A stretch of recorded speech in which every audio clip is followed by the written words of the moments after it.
வணக்கம். நான் உங்க அட்வொகேட் சுந்தர். இப்ப என்ன சொல்றேன்னா, இப்ப ஃபுல் சோசியல் மீடியால ஆர்த்தி வெர்சஸ் யார்னா ஜெயம் ரவிக்குள்ள ஒரு சண்டை போயிட்டுருக்கு. இது அவங்க சண்டை போடுறத விட, சோசியல் மீடியால இப்படி சொல்லியிருப்பாங்களோ, அப்படி சொல்லியிருப்பாங்களோன்னு சண்டை ஹெவியா போகுது. மெயின்டெனன்ஸ் ரூ. 40,00,000 கேட்டிருக்காங்கன்னு சொல்லியிருக்காங்க. அது எதுக்கான்னு புரிஞ்சுக்கோங்க. ஒருத்தங்க ப்ரொடியூசரு ஒரு ஆக்டர வச்சு படம் எடுக்கிறவங்களுக்கு ரூ. 40,00,000 பெருசு இல்ல. நல்லா புரிஞ்சுக்கோங்க. மாசம் 40,00,000 தான் கேட்டிருக்காங்க. அது எதுக்குன்னா, அவங்க மனநிலை எப்படி இருக்குன்னு தெரியாது. அவங்க ரூ. 40,00,000 காசு வேணும்னு சொல்லல. இப்போ வந்தாலும் வீட்டுக்காரர் வருவான்னு எதிர்பார்த்துருக்கேன் அப்படின்னு இருக்காங்க. அவங்க மனநிலை என்னன்னு எனக்கும் தெரியாது. ஒரு அபிப்பிராயம் தான். அந்த மாதிரி இருக்கா அப்படின்னு. அதாவது அவங்க என்ன சொல்றாங்கன்னா, என் ஹஸ்பண்ட் வந்தா இப்பயே என் பசங்களுக்கு வேணும் அப்பா. அதனால தான் பொறுமையா இருக்கேன் அப்படின்னு சொல்லுங்க. இத விட்டு நெறைய பேரு ரூ. 40,00,000 வாடுறதுக்கு அவங்களுக்கு என்ன வேணும் அப்படின்னு கேட்டிருக்காங்க. ஏங்க ஒரு ப்ரொடியூசர் அந்த ஆர்த்தியோட அவங்க அம்மா ப்ரொடியூசரா இருந்திருக்காங்க. யாருன்னா சொந்த மாப்பிள்ளைய வச்சு எடுத்திருக்காங்க படம். படத்தோட அமௌண்ட்ல 25% தான் சம்பளம் குடுத்துருக்காங்க. அப்ப 25% வாங்குனவங்க பெரியவங்களா?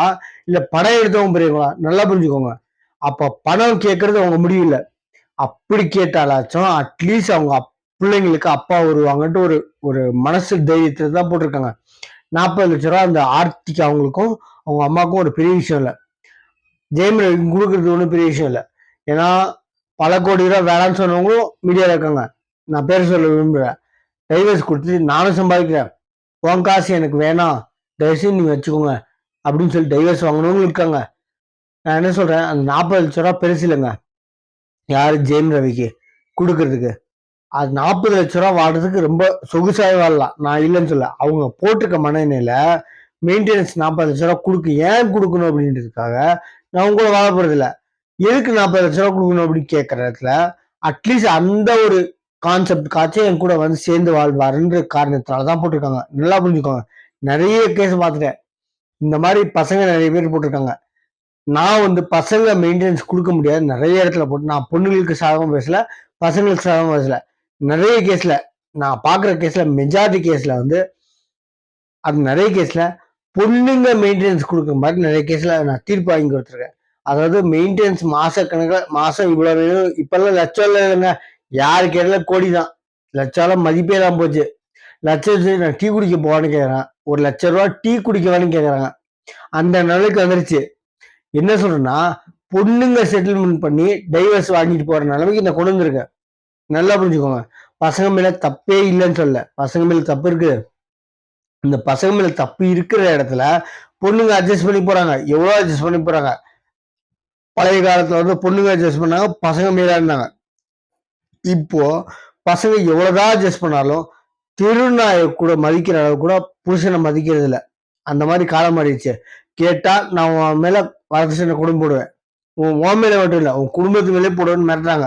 அந்த வரதட்சணை குடும்பம் வந்து சட்டத்தை துஷ்பிரயோகம், அதாவது மிஸ்யூஸ் பண்றாங்க ஜாஸ்தி. அவனை மிரட்டுறாங்க. நான் உன் மேல போய் கேஸ் போடுறேன். சொல்றதே போய் கேஸ் தான். உண்மையிலே வந்து போட்டா பொண்ணுங்க சொன்னா கோர்ட் வரைக்கும் எடுத்துக்குவாங்க அப்படின்னு சொன்ன கதைலாம் போயாச்சு. இப்ப கோர்ட்ல காது கொடுத்து கேக்குறாங்கல்ல, அதாவது என்ன அப்படின்னு சொல்லிட்டு ரெண்டு சைடு கேக்குறாங்க. ஃபர்ஸ்ட் வரதட்சணை கொடுமை இருந்துச்சு, அதனால வந்து பையன் பண்ணியிருப்பானோ ஒரு 1% ஒரு சந்தேகம் இருந்துச்சு. இப்ப சந்தேகமே இல்லைங்க. ஏன்னா இருக்கு இப்பயும் வரதட்சணை கொடுமை இல்ல, கொடுமை இருக்கு. வரதட்சணை கொடுமை முழுசாவே போயிடுச்சுங்க. முழுசானா 99% போயிடுச்சுங்க. ஃபர்ஸ்ட் இருந்ததுக்கும் நீங்க நினைச்சுக்கோங்க, ஃபர்ஸ்ட் இருந்த காலத்துக்கும் இப்ப இருக்க காலத்துக்கும் ரொம்ப ரொம்ப சேஞ்சஸ் இருக்கு. அதே மாதிரி கலப்பு திருமணம், வேற ஜாதி பார்த்து கல்யாணம் பண்றதும் நிறைய வந்துருச்சு. இந்த ஜாதி வந்து எனக்கு வந்து பிடிக்கவே பிடிக்காத ஒரு விஷயம் ஜாதி தான். நான் வந்து ஜாதிக்கு அகேன்ஸ்ட் இல்லை, இந்த ஜாதி பெருசு அந்த ஜாதி பெருசுன்னு சொல்லவே இல்லை. அதாவது வந்து இந்த ஜெயம் ரவி ஆர்த்தி விஷயத்துல தயவு செஞ்சு கோர்ட்டே சொல்லியிருக்காங்க, நீங்க 2 பேரும் மாத்தி மாத்தி சண்டை போட்டுக்காதீங்க. சண்டை போடுற இடம் வந்து சோசியல் மீடியால உங்களுக்கு வந்து வேலை இல்லாம ஒரே ஒரு மீம் போட்டு ஒரு ஸ்டேட்டஸ் போட்டு விட்டுறீங்க. அதை வந்து பல்லாயிரம் பேர் ஷேர் பண்ணி வேலையை கெடுத்து படிச்சுட்டு இருக்காங்க. அதனால தயவு செஞ்சு இனிமேல் சண்டை ரெண்டு பேரையும் போட்டுக்காதீங்க அப்படின்னு இருக்காங்க மெட்ராஸ் ஹைகோர்ட். அதனால நான் என்ன சொல்றேன், ஒரு அவங்களோட பர்சனல் அது. அவங்க என்ன மனசுல இருக்காங்கன்னா, 40,00,000 அவர் போட்ட ப்ரொடியூசர் பொண்ணுக்கு அந்த ப்ரொடியூசர் வந்து வேலை சம்பளம் 25%, அதாவது டோட்டல் அமௌண்ட்ல 25% சொல்லியிருக்காங்க. அப்படி கொடுத்த சம்பளம் கொடுத்த மாப்பிளைய வேலை பார்க்க வாங்க முடியற மாமியார்கிட்ட சொந்த பொண்ணு பேருங்களுக்கு கொடுக்க முடியாத காசு? அதெல்லாம் ஒண்ணு இல்லைங்க. இது ஆர்த்தி எடுத்த முடிவு. இதுல மாமியாருக்கு எந்த சம்மந்தமும் இல்லை. நல்லா புரிஞ்சுக்கோங்க. இதுல முக்கியம், பல குடும்பத்துல மாமியார் தான் பிரச்சனை. நிறைய குடும்பத்துல, பல குடும்பத்துல மாமியார் பிரச்சனைனா, நிறைய குடும்பத்துல மாமனார் தான் பிரச்சனை. எத்தனை பேருக்கு தெரியுது இது? நல்ல கூர்ந்து கவனிச்சீங்கன்னா மாமியார் ஒரு துளி கூட இருக்காது. மாமனாருங்க, அதாவது பொண்ணோட அப்பா, நீ வந்துருமா நான் பாத்துக்கிறவா, இது என்னன்னா பொண்டாட்டியை பாத்துக்குவான், புள்ளைய பாத்துக்குவான், நான் பாக்கலன்னு சொல்ல, வா நான் பாத்துக்கிறேன்னு சொல்லி கெடுக்காதீங்க. எந்த அப்பாவும் கெடுக்கிறதுக்கு விரும்பாதீங்க. அதாவது புள்ளைய பாத்துக்கிறீங்க இல்லைன்னு சொல்ல, வா நான் பாத்துக்கிறேன், இல்ல எல்லாமே மாமியார் பாத்துக்கோன்னு சொல்லிட்டு பண்றதெல்லாம் இவராதான் இருக்கும். ஆனா அந்த மாமியார் மேலே சொந்த மாப்பிள்ளை கிட்டே சொல்லுவாங்க, மாமனார் தான் மாமியார் தான் காரணம், நான் ஒண்ணும் பண்ணல அப்படின்னு சொல்லுவாங்க. முன்னாடி பாடுறது ஃபுல்லா வந்து, அதாவது ராஜா பின்னாடி உட்காந்துக்காரு, முன்னாடி வந்து போராளிங்க உட்காந்து நிக்கிற மாதிரி நிப்பாட்டுறது மாமியார. ஆனா பண்ற வேலை ஃபுல்லா ராஜா மாதிரிதான், பண்ற வேலை ஃபுல்லா மாமனாரு. மாமியாரு கெட்ட பேரு. என்ன பண்றது? நான் வந்து மாமியாருக்கு சப்போர்ட் இல்ல, மாமனாருக்கு சப்போர்ட் இல்ல, பொண்ணுங்க சப்போர்ட் இல்ல, பசங்களுக்கு சப்போர்ட் இல்ல. இருக்கிற நியாயம் வந்து பல கேஸ்ல வந்து பல குடும்பத்துல வந்து மாமியாரையும் கெடுக்கிறாங்க, ஆமான்னு சொல்லி. ஆனா நிறைய டிஃபரன்ஸ் இருக்கு. நிறைய குடும்பத்துல மாமனாருங்க சண்டையை மூட்டி விட்டு குளிர்காயிறாங்க. அதாவது அவங்க பத்திரமா பாத்துக்கிறேன், தங்க மாதிரி பாத்துக்கிறேன்னு தங்கத்தட்டுல வச்சு தாங்கினாலும், புருஷங்கிற தங்கமா தாங்கினாலும் நீ மட்டும்தான், யாரு? புருஷன் மட்டும்தான். எங்க அப்பா மாதிரி வருமா? அது அவ்வளவுதான், ப்ராப்ளம் சால்வ். தங்கம் மாதிரி தாங்கினாலும், தங்க தட்டுல தாங்கினாலும், இவன் தங்கமாவே தாங்கினாலும் நீ மட்டும்தான். யாரு? புருஷங்காரன் தங்கமாவே தாங்கினாலும் தங்க தட்டுல தாங்குறவங்க தான் பெருசு. ஏன்னா அவங்க அப்பா. நல்லா புரிஞ்சுக்கோங்க. பல விஷயத்துல இன்னொருத்தன் குடும்ப சண்டை, கொலை பண்ணிட்டு வந்தவங்க கூட கொலை பண்ணலன்னு சொல்லி உண்மை ஒத்துக்குவான், இதுக்காக பண்ண இதுக்காக. குடும்ப சண்டை மட்டும் ரெண்டு சைடும் நல்லா விசாரிங்க. இன்னொன்னு என்னன்னா, விசாரிச்சாலும் எந்த சைடு உண்மை கண்டுபிடிக்க ரொம்ப கஷ்டம். ஏன்னா அவங்களுக்கும் தெரியும் இதுல நிறைய விஷயம் இருக்கு. நிறைய பேர் அவங்கவுங்க சைடை மட்டும்தான் பேசுவாங்க, இன்னொரு சைடு யோசிக்க மாட்டாங்க.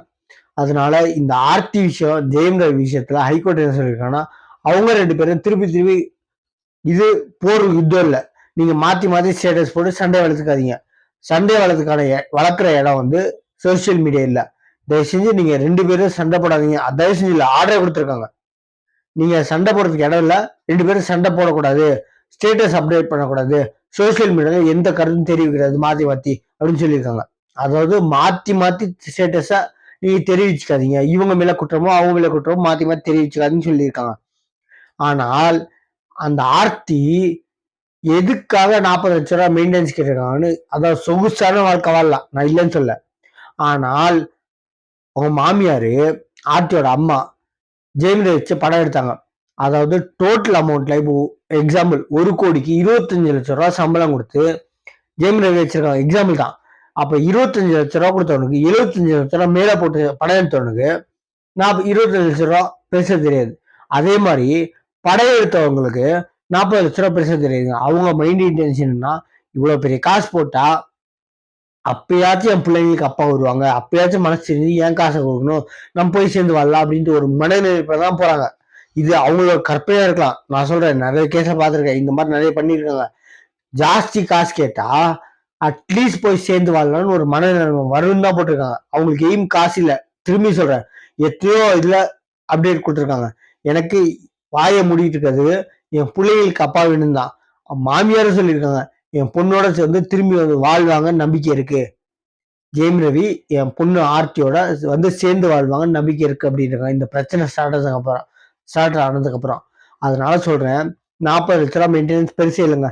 அவங்க மெயின் இன்டென்ஷன் அவ்வளவு பெரிய காசு கேட்டா திருப்பி வந்து சேர்ந்துருவாங்க அப்படின்ட்டு தான். இதனால தயவு செஞ்சு யாரும் இன்னொருத்தவங்க பர்சனல் விஷயத்துல போகாதீங்க. தேங்க்யூ.